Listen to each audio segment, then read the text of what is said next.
Hello and welcome to West Virginia Press Insight, a production of the West Virginia newspaper industry. I'm Tom Hunter. And I'm Betsy DeBoard. Like you, we're interested in issues impacting West Virginia. We're looking at the top stories from newspapers across our state. Our goal is important news in an understandable format. West Virginia Press Insight focuses on policy and impact, not politics or personalities. Now let's look at stories from across West Virginia. Growth in the state and region's natural gas sector is creating job opportunities for West Virginians. Casey Junkins reports in the Intelligencer of Wheeling that jobless rates in the Northern Panhandle have dropped since the summer, and training programs can help people prepare for new careers. Kurt Hippensteel, a petroleum technology instructor at West Virginia Northern Community College, says some of his students can find jobs paying as much as $60,000 a year right after graduation. The college plans to offer additional training programs to meet industry needs. Companies looking for people to help with drilling, fracking, and production include Southwestern Energy, Williams Energy, Stingray Energy, and others. Midstream jobs at compressor stations are available at Williams, Blue Racer, and MarkWest Energy.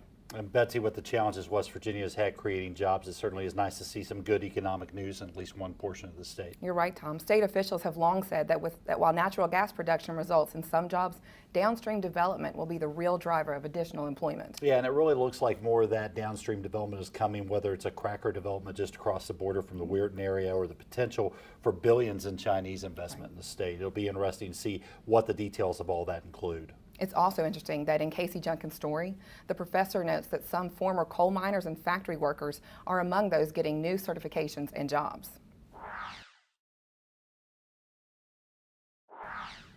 Legislators are quickly advancing a bill that would create 100 single-member House districts from which delegates would be elected following the 2020 census. The bill passed the House Judiciary Committee and has moved on to the full House. Taylor Stuck reports in the Herald-Dispatch of Huntington that the House currently has 100 members elected from 67 districts, with multiple members from many districts. Delegate John Overington is the lead sponsor, and he refers to this as the Friendly Neighborhood District Bill, because delegates would be elected from smaller areas. Republicans have long supported the concept, believing that single-member districts allow legislators to become more responsive. It would also make it less costly to run. Democrats proposed amendment to create a nonpartisan committee to perform the redistricting, rather than having the legislator do it as they have always been the case. The amendment failed along party lines. And Betsy, this is a bill Republicans have supported under the Capitol Dome for many sessions. And with the census less than 2 years away, it's time for them to move on if they want to pass it before redistricting begins. And the Senate hasn't taken up this idea yet. Senators, of course, are elected to represent 17 two-member districts across the state. It's not clear whether anyone will propose changes to that system. And of course, on a federal level, after the 2020 census is complete, it's projected that West Virginia may lose a congressional seat in Washington, going from the current 3 members in the House of Representatives down to just 2 seats. Yes, and several bills have already been introduced this legislative session that aim to address the economic growth in the state. Another one of those issues certainly that we'll be keeping a close eye on under the Capitol Dome over the coming weeks. Every January, the news media gathers in Charleston for the West Virginia Legislative Look Ahead. Recently, more than 30 reporters and editors gathered to hear Senate President Mitch Carmichael, House Speaker Tim Armstead, and other lawmakers and leaders preview the 2018 legislative session. A tax panel discussion at the 2018 Legislative Look Ahead focused on the reduction of the business inventory tax, a move lawmakers and industry leaders say is a priority this session. As Phil Kabler of the Charleston Gazette-Mail reports, House Finance Chairman Eric Nelson, Republican of Kanawha County, calls the tax on business inventory the state's biggest hindrance on economic development. Nelson said legislative leadership is committed to reducing the tax by $140 million. Senate President Mitch Carmichael has proposed phasing down the tax by $20 million a year over 7 years. Senator Ed Gaunch, Republican of Kanawha County, said Commerce Secretary Woody Thrasher calls the inventory tax the most onerous tax the state levies on businesses. You know, Tom, West Virginia is just one of 10 states that still imposes the business inventory tax. And that tax, Betsy, provides $530 million a year in revenue, mostly to counties and schools across the state. So far this session, more than 90 bills addressing taxes have been introduced, and more are expected. While eliminating the inventory tax is being discussed, not everyone is sure it is a good idea. Delegate Brent Boggs, Democrat of Braxton County, urges caution, citing past actions that created a $400 million a year hole in state budgets when then Democratic leadership eliminated the sales tax on food, the business franchise tax, and rolled back the corporate net tax rate.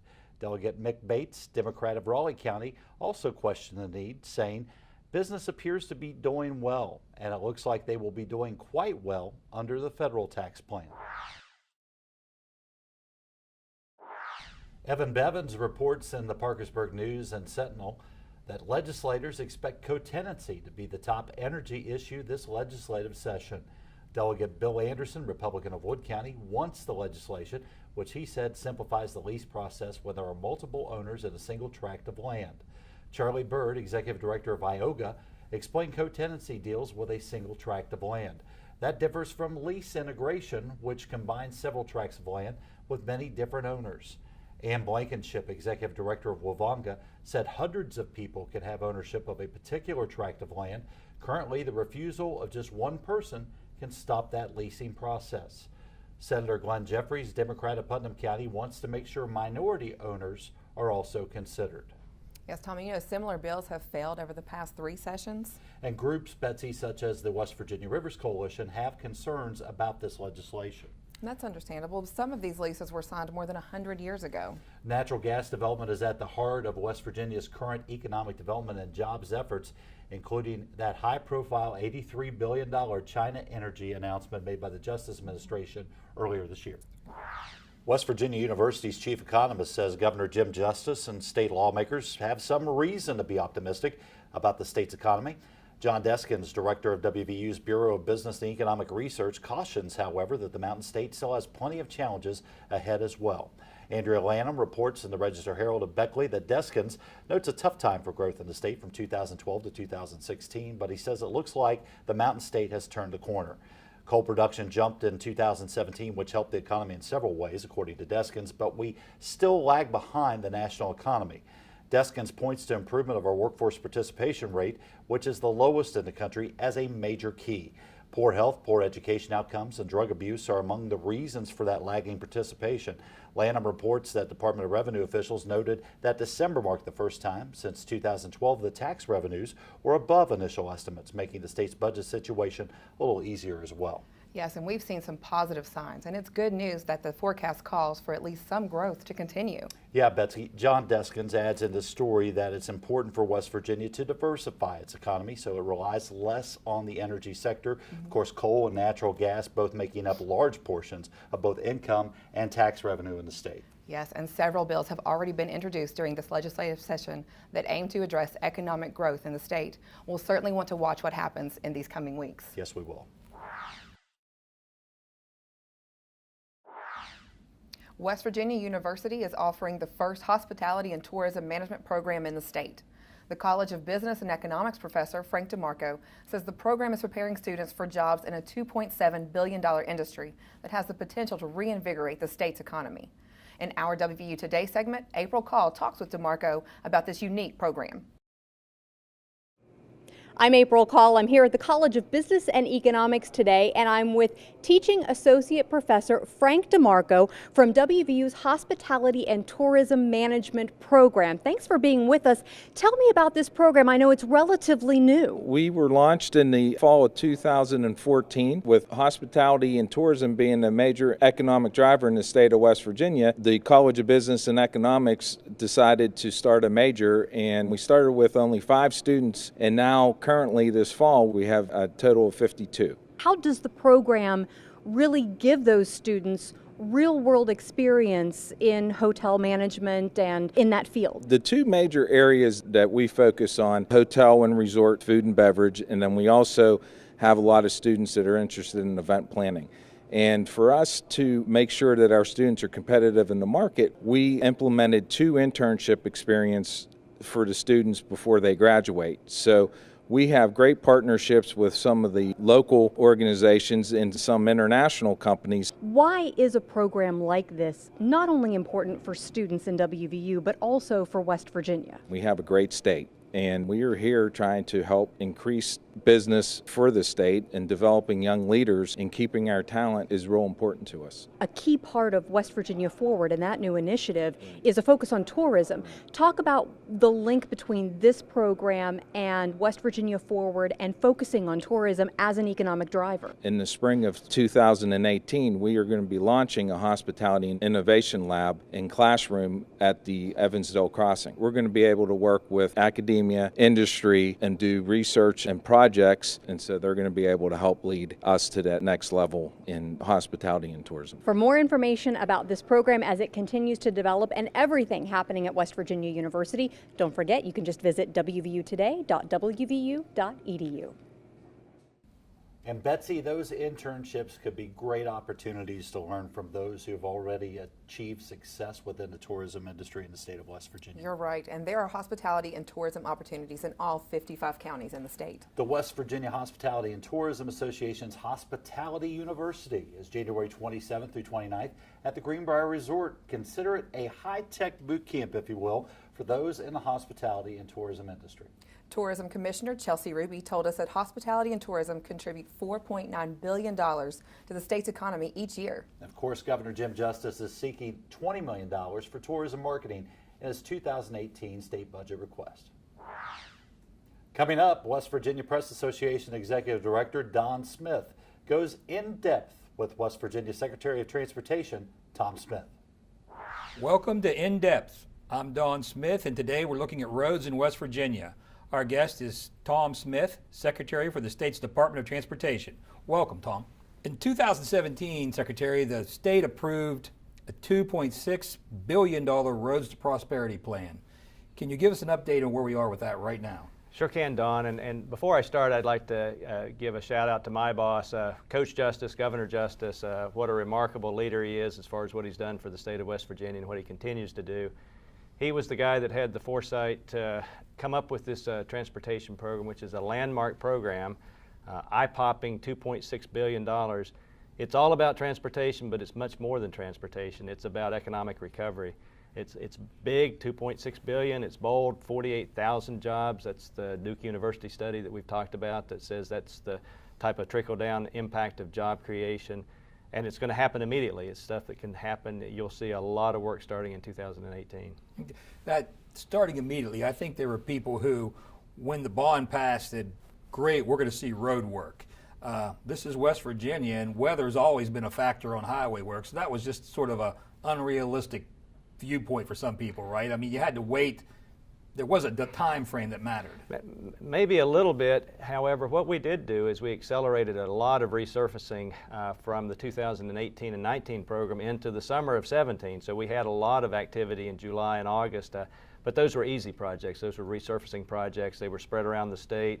They were on things like U.S. routes. And so we had a lot of additional transportation work, but nothing like what we're going to have this coming year in 2018.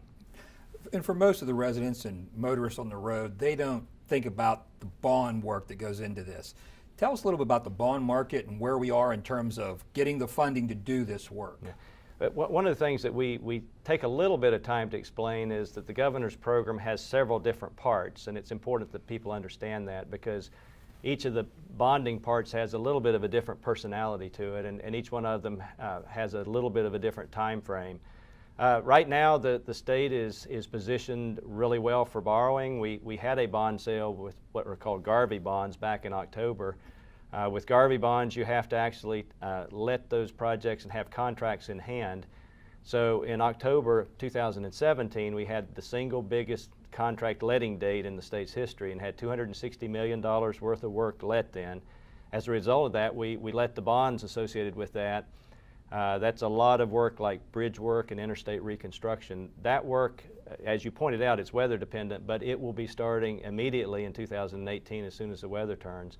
We got exceptional rates on those bonds, just a little bit over 2%, so it was a great time for borrowing. During the Roads to Prosperity town hall meetings, I frequently made the point, as did Governor Justice, that it is a time for wise investment, a time for wise borrowing. That if you're if you know you want to expand your family and you have great rates, great bank rates, then why not go ahead and get a mortgage and have the ability to enjoy that home? That's what we're doing with these road bonds, that we're getting great rates for them and able to enjoy the benefits of it. The real truth of the matter is that road work had to be done, has to be done, and if you can bond and get it done quicker, it'll cost you less in the long term. If we allowed it to go, it would have cost more because of additional deterioration, and we would have still had to do it, even at higher cost. Right. Now, you mentioned a moment ago that there are basically three types of bonds. The Garvey being, I believe, the federal bonds, the federal road work, federal money. Can you explain the others for the viewers? Let me say with the Garveys, that's using our existing federal aid funds. We get about $450 million a year. That's, in our case, using about $50 million a year to support $500 million of Garvey bonding. So that's the first type of bonding. The second type of bonding is something that you're going to hear about in 2018. The Parkways Authority is just completing their traffic and revenue studies to see if we raise the toll sum on the turnpike, but also if you have the transponder program that the governor talked about, his Mountaineers Are Always Free program, an $8 transponder that gives you unlimited usage of the turnpike. We're looking at that program and having that start in 2018. The Parkways Authority has to actually do projections of what would be the revenues with those types of programs in operation. As soon as they know that, they're going to go out to the public and tell the public what we are going to be doing in public meetings. And then we'll be going for that second type of bonding. We're going to start relatively small there, about $120 million, because the bond market doesn't quite know how to react to that type of discount program, and we're going to see how it reacts to it. And what I want to tell you about with that particular bucket of bonding is the first two projects. One is going to be to improve Route 10 between Mann and Kegley. Okay. And that will actually provide for a much better operating Route 10. We don't have the money in the program to actually rebuild Route 10 from Mann all the way down to the Bluefield area, but this will allow us to greatly enhance the flow of traffic on Route 10, the whole length of it. That'll be the very first project that we have moving out in the turnpike bonding, and that will happen in the spring. And the second one will be the famous Bridge to Nowhere project in the Bluefield area. That was an earmark, a transportation earmark from the early 2000s. At the time, it was thought that there'd be additional earmarks to fund the ramps leading up to it. That never came to pass, but now with the governor's program, we're going to be able to get that whole section open to traffic from John Nash Boulevard up to Airport Road. I'm sorry, I wanted to definitely not miss out on the third bucket of bonding, which is the big one, the $1.6 billion. That's what the public approved in the October referendum. We've reserved that particular bucket of bonding for the most expensive regionally important projects. And so those are some really big name items that you'll recognize, things like the 25 bridges up in the Wheeling area on I-70 that are falling apart in front of our eyes. That's like the Nitro St. Albans Bridge here in Charleston. That's a traffic nightmare almost every day, something going wrong out there. But the very first project that you'll actually see being constructed this year out of that bucket will be a turnpike widening project down in Beckley. It'll be to actually widen in the downtown, in the area right there near Harper Road. To provide a full, consistent 6-lane section through there. Those plans have been done for a while. The Turnpike didn't have the money to fund it. They asked us, since it's a regionally important project, regional benefits and expensive, could we put it in the general obligation bond package, and we have. So that'll be the very first one of those. But there's about 10 of those projects, and that'll be $800 million in May that we'll be actually letting in bonds. So clearly with all the three of those different projects, May, June, this summer, there's going to be a lot of work going on. There's going to be a steady drumbeat of projects going out the door, and we're going to keep on pushing it out there. We have ways to monitor the heat of the engine as we let projects to contract to make sure that we're getting good bids, to make sure our West Virginia contractors are participating. That particular letting that we had back in October of 17 was the single biggest highway letting in the history of the state. Got great bids, and we got great participation from our West Virginia contractors. Oh, great. For most of the motorists in West Virginia and the people that have voted for the bond or the people that opposed it, they're not interested in the bonds. They're not maybe interested in your schedule of work. But they do want to know, when will the work start in my area? What's it mean to me? A lot of them care about the jobs. Can I get a job? Can my children get a job? And then they want to know, will the roads, when will they finally be fixed? When will it be done? So let me touch on those a little bit. In terms of the the work starting, it sounds like maybe as soon as the weather breaks, but May, June, they're going to be seeing orange barrels and crews. Yeah, that's correct. There are certain types of work, for example, bridge work, that you can actually get out and get started, but because of concrete and asphalt, which is temperature dependent, we have to go slow until we know that we're going to have weather that we can count on, warmer weather that we can count on. But I would think that you'd see work starting in March. Truly in May, you'll really see it ramping up. Now, we're going to be actually trying to have a campaign of information to get out to the public. There's going to be a lot of interstates being reconstructed next year. In the past 10 years, we've only done 7 miles of total reconstruction. That's more than just the resurfacing that we do. That's where you actually take it back down to the base and build it back from the ground up. Next year, we're going to have 60 miles around the state under construction. So what we want to do is get good information to the traveling public so that they can plan their commutes. Folks may want to leave a little bit earlier with their commutes, or plan maybe a different route to avoid some of those construction zones, because there's going to be a lot of orange barrels out and about. Okay. The other big issue, I think, is the jobs and the hiring, and that's a big thing for West Virginia, and I think that was one of the reasons the voters supported the bond issue. Tell us about the number of people you expect to see hired either through the DOT or the private contractors, when that will start, and how the people around West Virginia can get involved and apply for these jobs. That is a really important question, Don, and I want to go back to Governor Justice and mention again what he was doing with this roads program. It's about roads, but it's about much more than roads. $1 billion of investment in transportation yields 20,000 jobs. Those are direct jobs. That's people working on the road. That's indirect jobs. That's the engineers designing the roads or actually working in factories, and it's induced jobs. Those are the jobs, people at hotels or restaurants that are supporting the construction industry. So, you know, this is about thousands and thousands of jobs. Now, the question's really important because we want people to have a chance to jump in here. We want West Virginians to jump in here. The governor always said that we want to hire West Virginians first. So the first thing I'll say is February 16th, starting at 10 a.m. at the Bridge Valley Community and Technical Center, there's going to be a big job fair. We really want to get the word out on that. It's going to be where we and Contractors Association of West Virginia are really trying to make positions available for folks to work with contractors. So the Highway Department's supporting that, but CAWV will be having its contracting members there trying to hire people, trying to get ready for that work in the spring.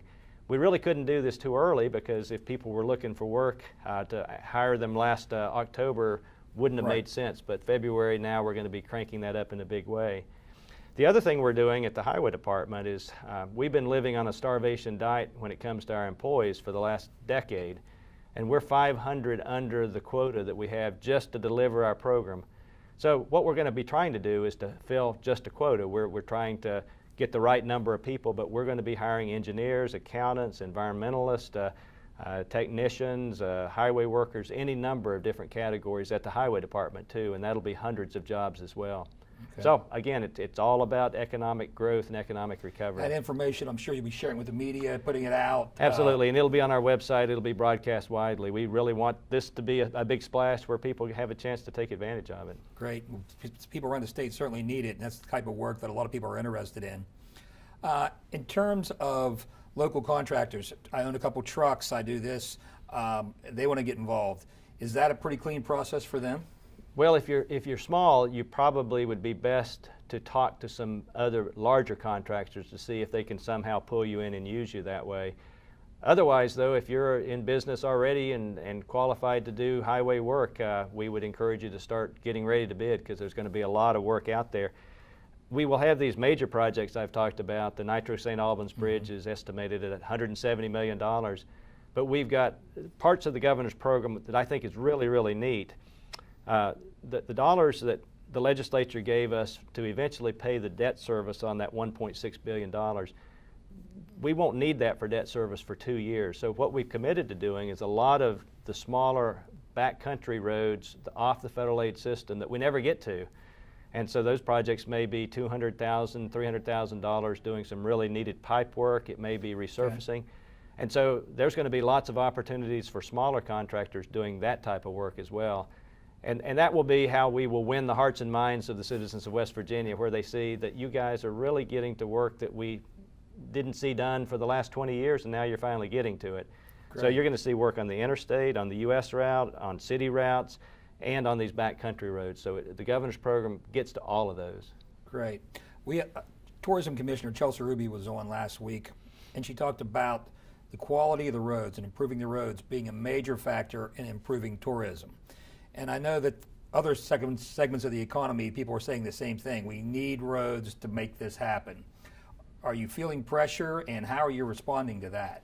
Well, what I would say to that, Don, is of course we're feeling pressure. This is a big program, but we'll say to that pressure, bring it on. We're ready to embrace the role that transportation plays in our economy. So it's a good sort of pressure.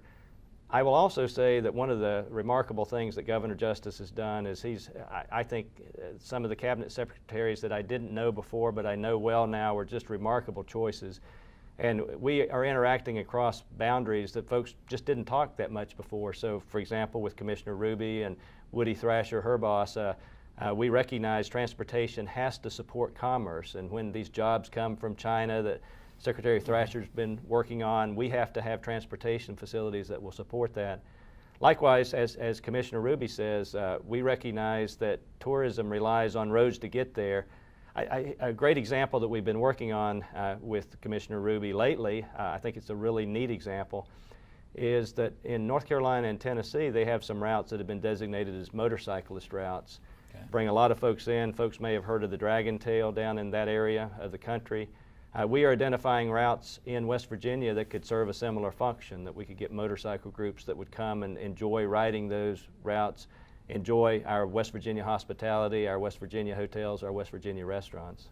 Well, we certainly have a beautiful part of the state, and I'm not a motorcycle rider, but I'm sure that if you take those trips, you want to have a good quality road to ride on. You don't want to be fighting the highway and the potholes. So that makes right. I think you want a good quality road. You don't want gravel on it. So we have special care that we would take of those roads, and you want a nice place to stay and a nice place to eat after a tiring day on the road.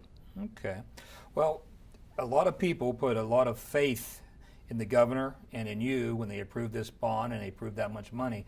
So you've got your work cut out for you. We wish you the best of luck. Anything you want to tell those people and what they can expect? Well, what I'll say to the citizens of West Virginia is we recognize this is an awesome responsibility.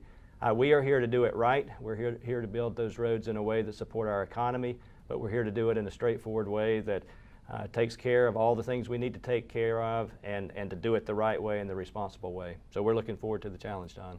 Secretary, thank you for your time. In our next segment, Betsy DeBoer looks at tourism in the Eastern Panhandle.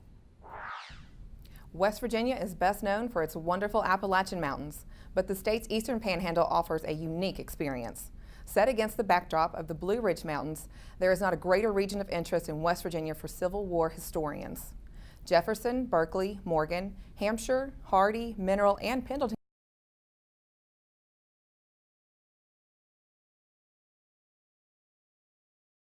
Hey, can you come out and play? Just outside your door is a getaway from your hectic daily life. Pack up your family and your gear for a trip filled with giggles, fun, and reconnecting. Whitewater rafting, zip lines, biking trails, and endless adventure are waiting for you, less than an hour away in Jefferson County, West Virginia. You don't need permission, just come out and play. West Virginia, wild and wonderful.